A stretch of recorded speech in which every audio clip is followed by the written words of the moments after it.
আরে কেন রে, তোর বর তোকে ঠিকঠাক দেয় না? আরে মালিশ করে। আরে ধর ধর ধর, এক্ষুনি তো খুলে বউদি আমার হাতে চলে আসতো।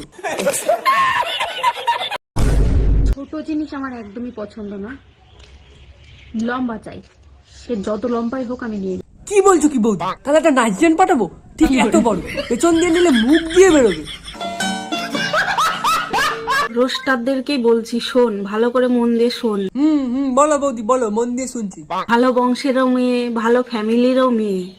আমার মা বাবা জানিস কি ছিল? গোসাই ছিল, গোসাই। সেই ঘরের মেয়ে আমি। বৌদি, মা বাবা ভালো হলে কি তার ছেলে মেয়ে সবসময় ভালো হয়? তুমি তো গোসাই বংশের মেয়ে হয়ে কি করছো সবসময়? সালা, সবাই তো আমাকে নাম ধরে ডাকে, তুমি না হয় আমাকে বৌদি বলেই দেখো। আচ্ছা আচ্ছা, ঠিক আছে ঠিক আছে। আমি লাগাবো। আমি কিন্তু কিছু বলিনি, এটা তো পাবলিক ডিমান্ড, তোমাকে সবাই। তোমার ল্যাংচা।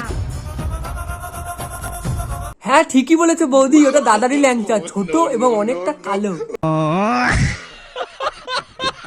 ছেলেদের কাছে একটা প্রশ্ন আছে। কি প্রশ্ন বৌদি? বলো বলো।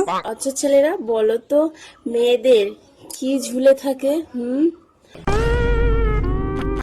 বলো বলো, তাড়াতাড়ি বলো। আসলে বৌদি মেয়েদের তো আরে দুল দুল, কানের দুল ঝুলে থাকে সব সময়।